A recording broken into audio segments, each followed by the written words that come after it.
Bonjour tout le monde. Donc, on va continuer avec justement la partie de la chimie pour une vie. Bon, faut me songer que elle fait partie de l'organisation du corps humain. On avait vu la notion de chimie, c'est-à-dire l'univers composé de matière, les propriétés d'un élément de la structure. Bon, tout ça, c'était pour la chimie. Maintenant, on va commencer avec la partie de la biochimie, c'est-à-dire les composés inorganiques comprennent l'eau, des sels ainsi que de nombreux acides et bases. Donc, c'est ce qu'on va voir pour aujourd'hui. On va commencer. Donc, objectif d'apprentissage, l'enfin fait bagaille ça, qui ça nous capable. Donc, vous devez être capable de décrire brièvement les propriétés de l'eau qui font un liquide vital pour l'organisme. Pour qui ça de l'eau, hein, un liquide que l'organisme n'a pas capacité de lui. Ok, donner la définition de sel et des exemples de sel, nom et fonction, qui a une importance dans l'homéostasie, c'est-à-dire que le petit qui a un équilibre dans l'organisme. Ok, définir le terme électrolyte, définir les termes acides et bases et expliquer la notion de pH, ainsi que le rôle et le fonctionnement du fameux système tampon. Tout ça, nous gagne, c'est pour nous comprendre à faire système tampon qui est très important dans l'homéostasie, ok, de l'organisme. On commence avec l'eau. L'eau est le composé inorganique le plus important dans l'organisme, c'est-à-dire qu'il n'a pas été n'a pas été produit par un organisme vivant. Du moment que c'est pour un bail vivant qui fait, c'est inorganique. Donc, l'eau est le composé inorganique le plus important et le plus abondant et le plus important dans la matière vivante. Elle représente de 60 à 80% du volume de la plupart des cellules vivantes. Ce liquide est vital en raison de ses propriétés. Et à Toubano, quelques propriétés qui ont expliqué pour ça, nous pas qu'à passer et l'eau. Première chose, c'est la grande capacité thermique. OK? Par contre, c'est songe en neuvième année, on devait être, le temps fait calorimétrie, nous avons calculé, convertir en appareil pour savoir sa capacité thermique. Comme bien terme que tu as utilisé. Et justement, c'est le même principe ça que pour regarder dans ça. Grande capacité thermique, la valeur en eau, voilà, mais qu'on a trouvé, la valeur en eau de tel. L'eau a une forte capacité thermique, c'est-à-dire qu'elle absorbe ou dégage une grande quantité de chaleur avant que sa température change de façon importante. Cette propriété empêche les changements soudains de température associés à des facteurs externes comme le soleil, l'exposition au vent, ou relevant de processus internes par suite de libération rapide d'une grande quantité de chaleur, comme cela survient au cours d'une activité musculaire intense. L'eau présente dans le sang distribue la chaleur parmi les tissus de l'organisme et contribue ainsi à l'homéostasie thermique. OK? Donc, pour ça, il que l'eau absorber chaleur. En peu chaleur, on va commencer à changer de température. OK? Donc, c'est bien le cas dégager un paquet de chaleur, on veut que lui-même change de température. C'est propriété ça qui est très bon pour corps, avec le terme qui revient toujours et qui est l'homéostase. Très important dans l'homéostasie thermique. Dans une chaleur de vaporisation, lorsque l'eau s'évapore ou se vaporise, c'est-à-dire passe de l'état liquide à l'état gazeux, il forme ça les vapeurs d'eau, ok? Alors, vapeur d'eau, font petit rappel pour nous que vapeur d'eau est invisible. Les nuages que vous voyez, le brouillard, ce sont pas c'est pas de la vapeur d'eau. Et ce sont de fines gouttelettes d'eau en suspension. Ok? Qui j'en vapeur d'eau en lit invisible, donc bouillon de l'eau, ou après on tire la fumée qui sortit en sous tête de l'eau. Ok? Ça, ce sont de fines gouttelettes en suspension. Et puis après ça, ouais, ils disparaissent. Et qui ça qui va permettre nous ouais que individualiser ou bien matérialiser la vapeur d'eau? C'est le, par exemple, où on verre, ou une bouteille glacée, ou pas glacée généralement quelconque, et puis ouais que bouteille en suée, et il y a de l'eau qui vient sous lit. Parce que c'est la vapeur d'eau qui est invisible, qui nous entoure, qui va se condenser sur la bouteille et ainsi donner de l'eau liquide qui est en fait de l'eau distillée.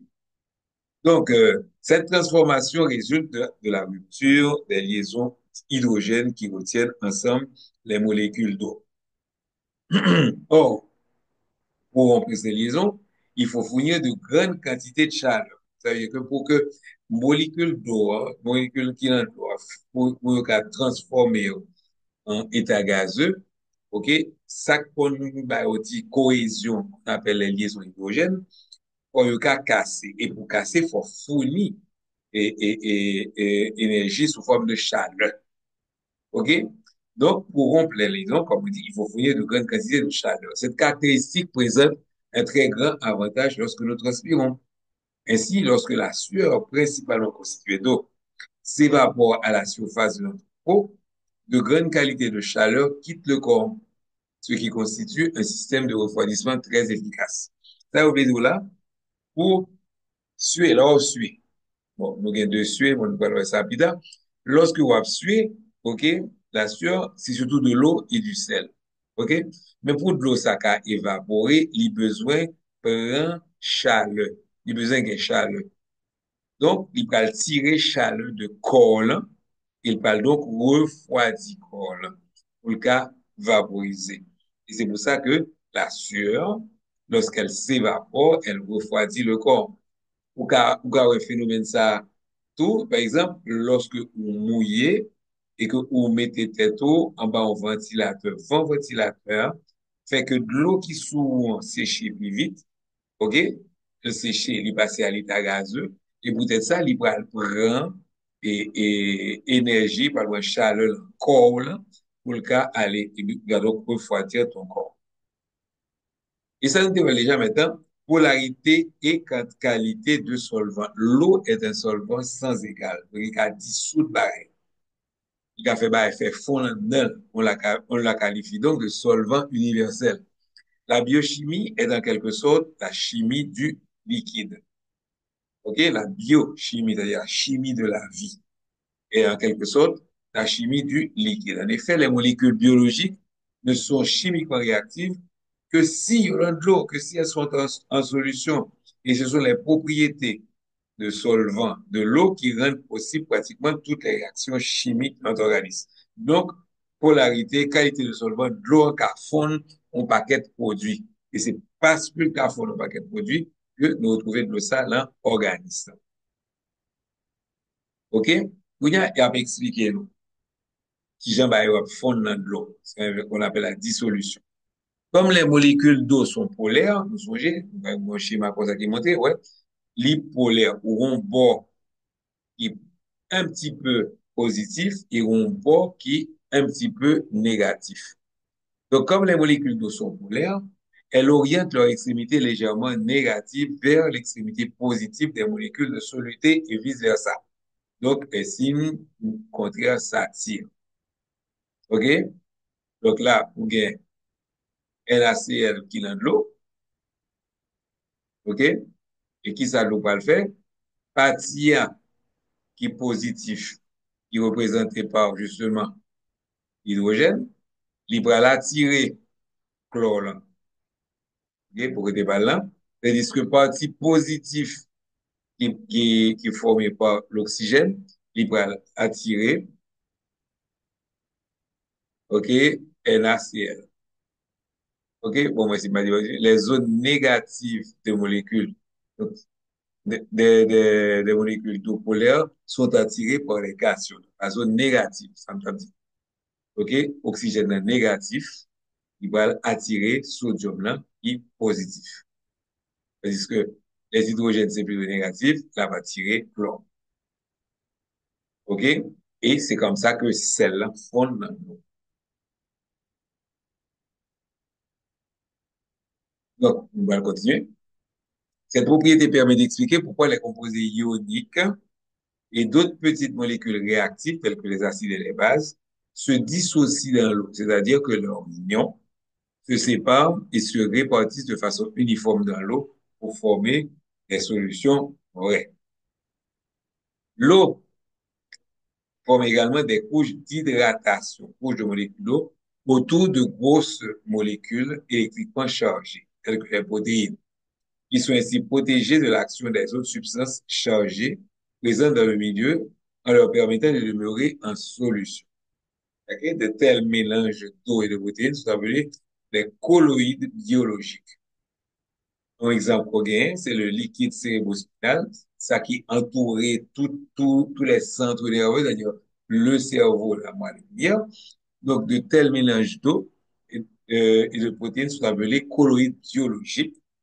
Le liquide cérébrospinal et le plasma sanguin sont des exemples de ces colloïdes. Grâce à ses qualités de solvant, l'eau constitue le principal milieu de transport de l'organisme. C'est lui qui va le broter. OK? Parce que trois camarades à fond là-dedans. Les nutriments, les gaz respiratoires et les déchets métaboliques sont transportés dans l'ensemble de notre corps sous forme de soluté dans le plasma sanguin. Et de nombreux déchets métaboliques sont excrétés dans l'urine, un autre liquide à queue. OK? Donc, pour botter, là, vous servira de l'eau, mais pour jeter des déchets, tout comme dans l'urine, vous servira de l'eau.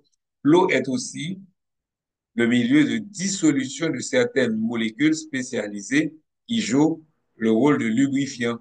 Par exemple, le mucus, mucus dans les articulations, tu as la synovie.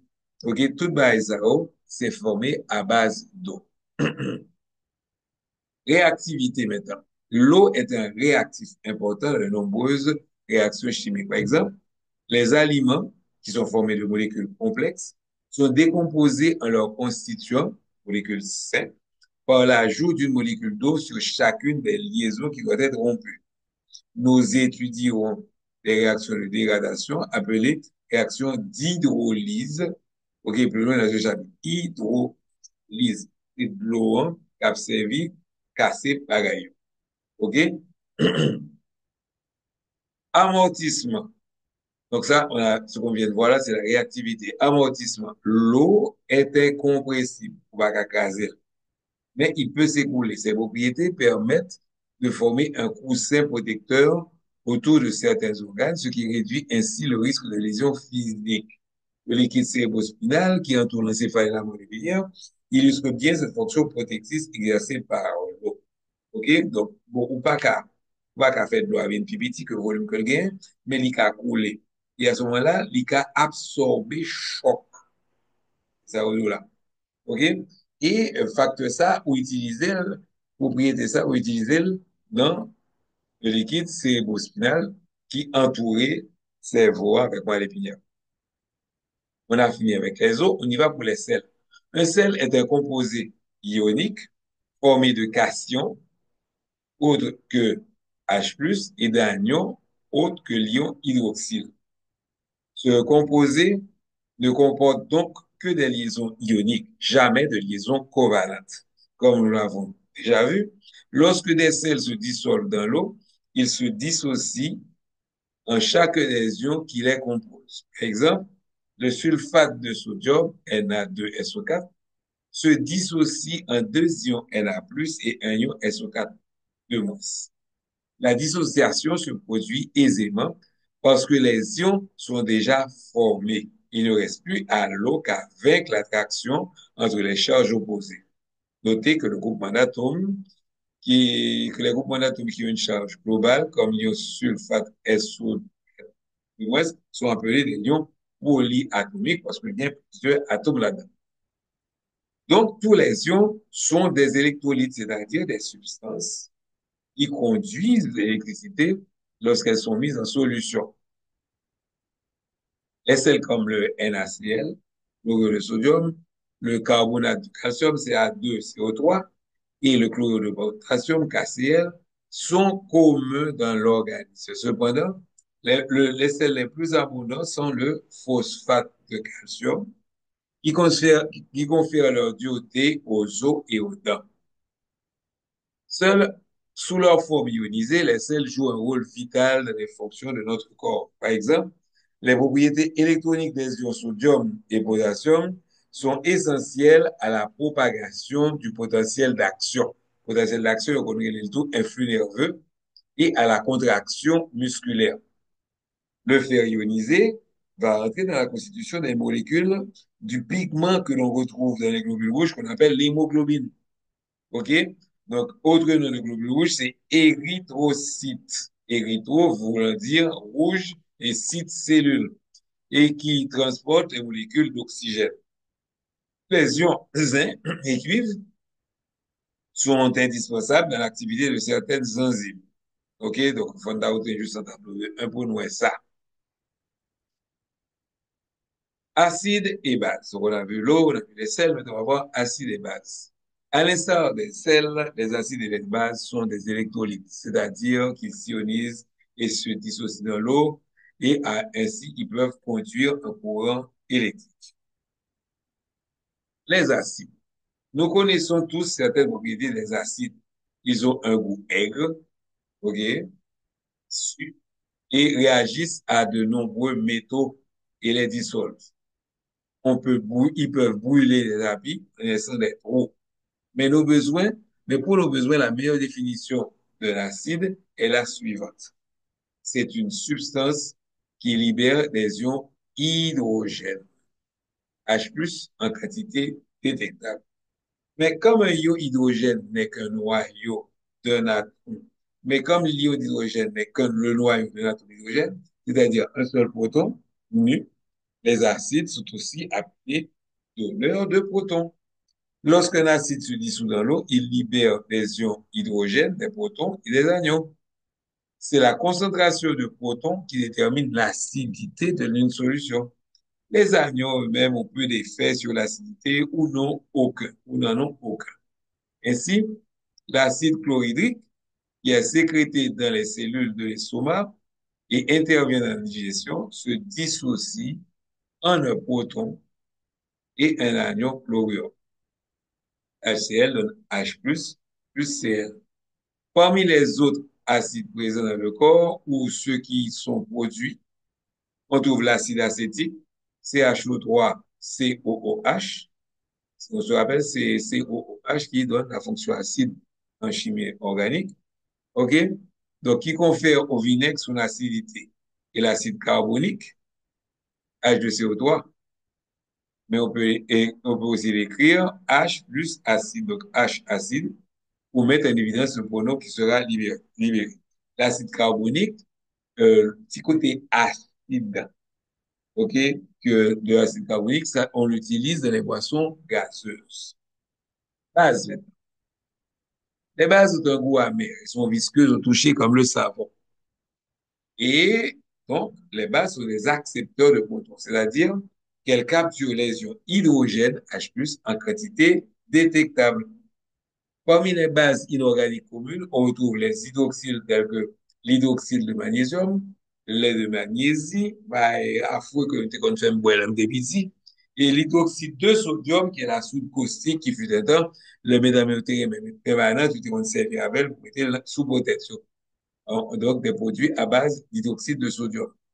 À l'instar des acides, les hydroxydes se dissocient dans l'eau, mais ils libèrent eux-mêmes des ions hydroxyles OH- et des cations, et non des ions hydrogènes comme le font les acides. Par exemple, l'ionisation de l'hydroxyde de sodium, NaOH, donne un ion hydroxyle et un ion sodium. L'ion hydroxyde se lie ensuite à un proton présent dans la solution, autrement dit, il l'accepte. Cette réaction produit de l'eau tout en réduisant l'acidité, concentration d'ion hydrogène dans la solution. Ainsi, NaOH dans l'eau, donne Na plus OH-, et OH- va s'unir, va capter un proton. OK? C'est pour ça qu'on dit que ce sont des capteurs de protons. Ils donnent de l'eau et ainsi diminuer l'acidité de la solution. Donc, quand on met une base dans une solution, elle va réduire l'acidité de cette solution. L'iobicarbonate HCO3 est une base essentielle de l'organisme et particulièrement abondante dans le sang. Ensuite, nous avons l'ammoniac NH3 qui est un déchet commun, résultat de la dégradation des protéines, est également une base. Il a une paire d'électrons non partagés qui attire fortement les protons. Lorsqu'il accepte un proton, l'ammoniac se transforme en ion ammonium. NH3 plus H plus donne ion ammonium. C'est bien, c'est même la seule base qui n'a pas OH dedans. Donc, on a vu les acides, on a vu les bases. Maintenant, on va voir le pH. Autrement dit, la concentration acide-base. Plus il y a d'hydrogène dans une solution, plus celle-ci est acide. Disons hydrogène, par exemple, une solution, plus celle-ci est acide. À l'inverse, plus la concentration en ion hydroxyle est forte, plus la concentration d'ion H+ est faible. Plus la solution est basique ou alcaline. La concentration relative d'ion hydrogène dans le liquide organique se mesure en unité de concentration appelée unité pH.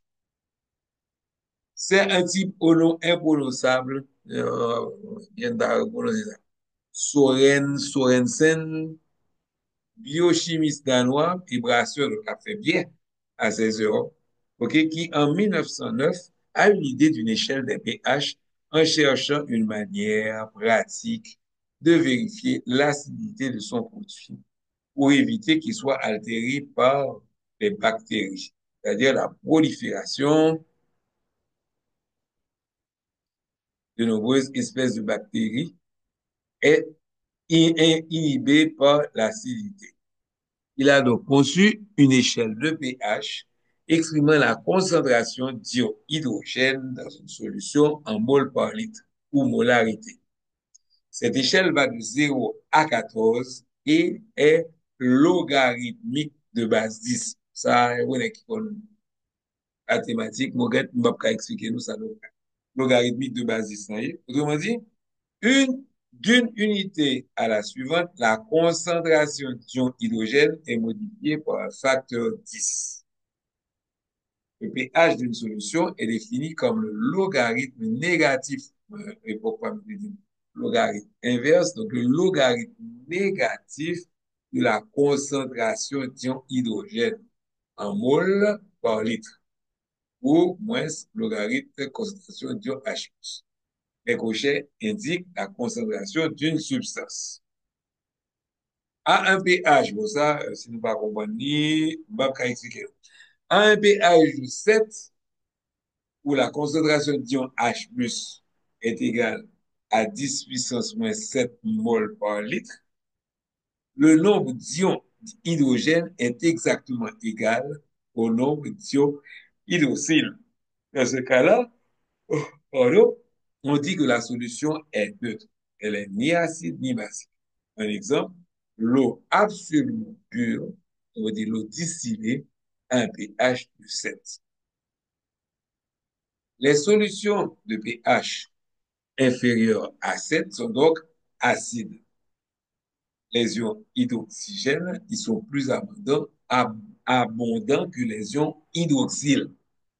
Plus le pH est bas et plus la solution sera acide. Une solution dont le pH est de 6 contient 10 fois plus d'hydrogène qu'une autre dont le pH est de 7. Les solutions de pH supérieures à 7 sont alcalines et la concentration relative d'hydrogène diminue d'un facteur 10 à chaque augmentation d'une unité du pH. Ainsi, dans des solutions de pH 8 et 12, la concentration d'ion hydrogène est respectivement de 1 dixième et de 1 millionième de celle de la solution de pH. La figure de 13 on verra, ok, va nous montrer le pH pour plusieurs substances. Vous remarquez que lorsque la concentration des ions hydroxygènes diminue, celle des ions hydroxyles augmente et vice-versa. Très important cette notion, ok, parce que c'est là nous allons développer pour comprendre le système des tampons. Alors, en milieu clinique, déséquilibre homéostatique, importance de la régulation du pH dans le sang. La plupart des enzymes vitales pour votre corps fonctionnent à l'intérieur d'un intervalle de pH très étroit. Comme le sang entre en contact étroit avec presque toutes les cellules de notre corps, la régulation de son pH est d'une importance fondamentale. Normalement, le pH sanguin ne varie que dans un intervalle très étroit qui va de 7,35 à 7,45. Toute variation de quelques dixièmes d'unité, 7,4 par exemple, 7,4, toute variation de quelques dixièmes d'unité en deçà ou au-delà de ces limites peut être mortelle. Lorsque, lors de la réanimation cardiopulmonaire, un pH artériel de 7 indique un mauvais pronostic. Et les patients dont le pH artériel est inférieur à 6, autrement dit qui sont en acidose, ok, ils survivent rarement. Voyez le principe de neutralisation maintenant. Lorsqu'on mélange un acide et une base, ils entrent en interaction et subissent une réaction d'échange qui produit de l'eau et un sel. Par exemple, quand l'acide chlorhydrique interagit avec l'hydroxyde de sodium, on obtient du chlorure de sodium, du sel de table, ok, et de l'eau. Donc, HCl plus NaOH donne NaCl plus H2O. Ce type de réaction est appelée réaction de neutralisation parce que la formation d'eau résultant de l'union d'ions H plus et OH neutralise la solution. Même si nous avons écrit la formule moléculaire NaCl du produit, du sel produit dans cette réaction, n'oubliez pas qu'il se trouve en réalité sous forme d'ion sodium et d'ion chlorure puisqu'il est dissous dans l'eau. Donc, en réalité, schéma ça, un exemple, vous avez des produits et leur pH. L'hydroxyle de sodium, et un pH pratiquement à 14. OK?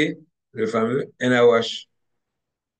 Produit nettoyant pour le four, ammoniac domestique, eau de javel, blanc d'œuf. Hein, le blanc d'œuf, il est basique. Solution A7, vous avez neutre. Donc, c'est presque neutre, c'est le sang. C'est presque neutre, c'est le lait. Le café est acide. Le vin est acide. Le jus de citron, le sucre cassé sont acides. Et l'acide chlorhydrique, c'est le plus acide de ce qu'on pourrait avoir.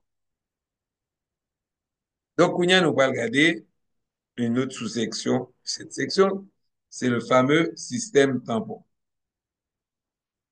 On a vu que les cellules vivantes sont extrêmement sensibles aux variations, même légères, du pH et de leur environnement.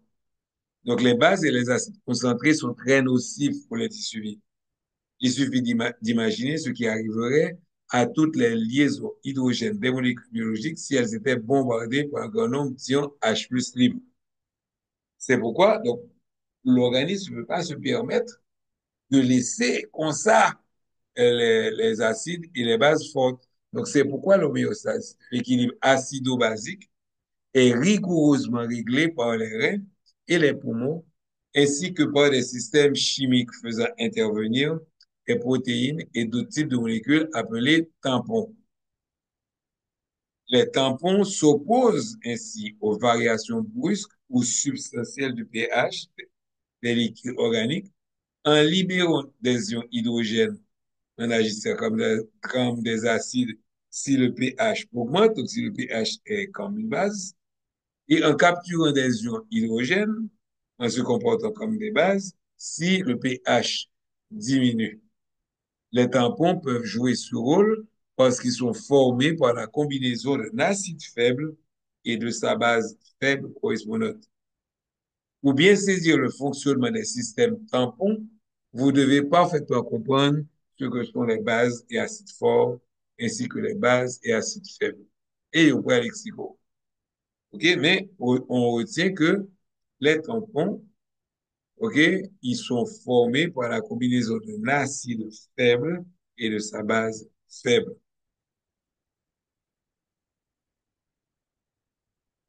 Donc, premièrement, il ne faut pas oublier que l'acidité d'une solution reflète simplement la concentration d'ions hydrogène libres et non celle d'ions hydrogène liés à des anions.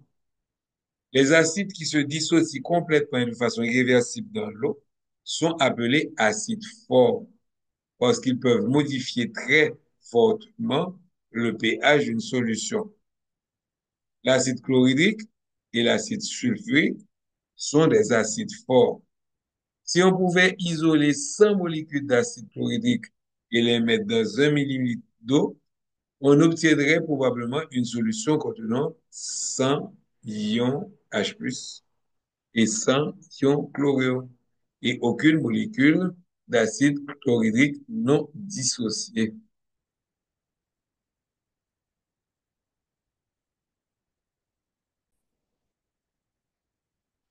Les acides qui ne se dissocient pas complètement, tels que l'acide carbonique, HCO2, ou l'acide acétique, ok, sont appelés acides faibles.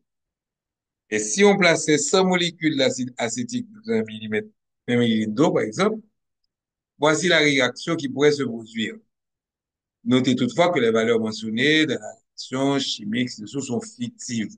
Elle indique qu'un ordre de valeurs servant à montrer que les acides faibles se dissocient faiblement et ne donnent qu'une petite quantité d'ion H+. Donc ça, là, sont exempliers, il faut pas prendre pour agent comptant que c'est exactement comme ça va la passer. Ainsi, pour l'acide acétique, 100 molécules d'acide acétique, soumettez-le 1 millimètre d'eau, ou bien un cc, sac à privé, ok? 90 molécules d'acide acétique après tes mêmes genres, et c'est 10 seulement qui peuvent être dissocier en donnant 10 protons et 10 ions d'acétate. OK? Comme seuls les ions H plus libres déterminent le pH, on comprend tout de suite que la solution d'acide acétique avec 10 H plus est beaucoup moins acide que celle de l'acide chlorhydrique qui aura elle-même 100 H plus. Les acides faibles se dissocient de façon prévisible et les molécules non dissociées sont en équilibre dynamique avec des ions dissociés. Donc, équilibre dynamique, ça veut dire que c'est un équilibre, mais qui est en mouvement. OK? Comme par exemple, l'eau montée ou bécane, sont équilibre dynamique, puisque l'eau ou statique ou tombée. Donc, là, exemple, on peut écrire la dissociation de l'acide acétique et mettre deux flèches. Donc, l'acide acétique se dissocie en proton H+, et en acétate, mais il a fait dans l'autre sens. Donc, suivant ce principe, si on ajoute des protons libérés, par exemple, par un acide fort à la solution acétique, l'équilibre se déplacera vers la gauche et un nombre un peu plus élevé donc vers la gauche, on voit une molécule non dissociée qui va le former, et un nombre un peu plus élevé d'ions H+, et AC-, OK, se forment, se combineront en, en acide acétique inversement. Si on ajoute une base forte, comme le NaOH, et que le pH commence à augmenter, l'équilibre se déplacera vers la droite, OK, pour libérer un plus grand nombre de molécules. OK, donc un plus grand nombre de molécules d'acide vont se dissocier pour libérer des ions H+. Au fur et à mesure de leur libération provenant de la dissociation de la base forte, les ions OH- se lieront aux ions H+, et la diminution des ions H+, favorisera le déplacement de l'équilibre vers la droite. Donc, ces propriétés des acides faibles leur permettent de jouer un rôle extrêmement important dans les systèmes tampons de l'organisme. Donc, ce qu'il faut retenir, c'est que système acide faible, ou mettons base, OK, il peut augmenter acidique pour justement empêcher que pH a monté, ou mettons acide, il va le recombiner, il va le prendre et H+ pour recombiner acide, non, pour avoir des molécules d'acide non combinées, OK, pour diminuer l'acidité et ainsi augmenter le pH. La notion des bases fortes et des bases faibles est plus facile à expliquer. OK? Souvenez-vous que les bases sont des accepteurs de protons. Par conséquent, les bases fortes sont celles qui, telles que les hydroxydes, se dissocient fortement dans l'eau et capturent rapidement des ions H+. En contre, le bicarbonate de sodium, souvent appelé bicarbonate de soude, s'ionise seulement de façon partielle et réversible. Donc, on va voir la double flèche. Il libère donc peu d'ions bicarbonate et n'accepte qu'un petit nombre de protons. C'est pourquoi on considère le bicarbonate comme une base faible. Voyons maintenant comment un système tampon contribue à maintenir l'homéostasie du pH. L'homéostasie, je rappelle, c'est tout ce qui est des choses qui permettent d'avoir un certain équilibre. Donc, si elle a augmenté, elle a diminué. Si elle a augmenté, si elle a augmenté, elle a diminué. Si elle a diminué, elle a augmenté. C'est ce qu'on appelle équilibre dynamique. Donc, normalement, le pH sanguin varie très peu. Il reste de 7,35 à 7,45. Un dépassement de ces limites au-delà de quelques dixièmes d'unité peut être fatal au cas mourir. Bien qu'il existe d'autres tampons sanguins chimiques, le système tampon bicarbonate est l'un des plus essentiels. Dans ce système tampon, l'acide faible est l'acide carbonique. Il se dissocie de façon réversible en libérant sa base faible correspondante les ions bicarbonate. Ainsi, les protons H+. Donc, ou bien effet tampon, que y a montré là, vous avez les deux flèches, OK? Quand ça va vers la droite, c'est réponse à l'augmentation du pH. Donc, le pH a tendance à devenir basique. Quand ça va vers la gauche, c'est une réponse à la diminution du pH. Donc, le devient acide. OK? Donc, l'acide carbonique, c'est un donneur de protons. OK? Mais très peu. C'est un acide faible. Et va nous donner une base faible et bicarbonate qui va accepter les protons et un proton. Donc, si le pH augmente, autrement dit, si on va vers l'alcalose, l'alcalinité du sang, qu'est-ce qui se passe? OK? On va avoir une réponse vers la droite. Autrement dit, comme pH va augmenter, ou va y avoir plus molécules de de l'acide carbonique qui va le dissocier pour produire beaucoup plus de protons. Et protons, ça va venir neutraliser l'ion hydroxyle et former de l'eau. À contrario, au contraire, si on a une diminution du pH, donc on va vers l'acidose, OK? Qu'est-ce qui se passe? Ça va se faire dans ce sens-là où il y a trop ion H+. Donc, ion H+, on va venir associer à bicarbonate pour former l'acide carbonique non dissocié. L'équilibre chimique entre l'acide carbonique et l'ion bicarbonate s'oppose aux fluctuations du pH sanguin en déplaçant vers la gauche ou vers la droite selon le nombre d'ions H+, dans le sens, selon que le nombre d'ions H+, dans le sang augmente ou diminue. Si le pH sanguin augmente, par exemple, lorsque le sang est rendu alcalin par ingestion excessive d'antiacides, donc on fait mal antiacide, ou trop, ou combat d'acide, mais ou alvin alcalin, l'équilibre se déplace vers la droite, ce qui oblige une plus grande partie d'acide carbonique à se dissocier. À l'inverse, si le pH commence à baisser, par exemple, lorsque le sang est rendu plus acide par suite de l'ingestion d'une trop grande quantité de médicaments acides comme l'aspirine, l'équilibre se déplace vers la gauche au fur et à mesure que les ions bicarbonate se lient au proton et en augmentation à cause de la dissociation de l'acide forme. Comme on le voit, les bases fortes sont remplacées par une base faible, le bicarbonate, et les protons libérés par les acides forts sont capturés par un acide faible, tel que l'acide carbonique. Dans un cas comme dans l'autre, le pH du sang varie beaucoup moins que ce qu'il ne ferait en l'absence de système tampon. Nous parlons de ça plus tard dans le chapitre 26. Et voilà, on a fini avec cette partie. OK? Je m'arrête là et je vous dis à plus tard pour la prochaine vidéo.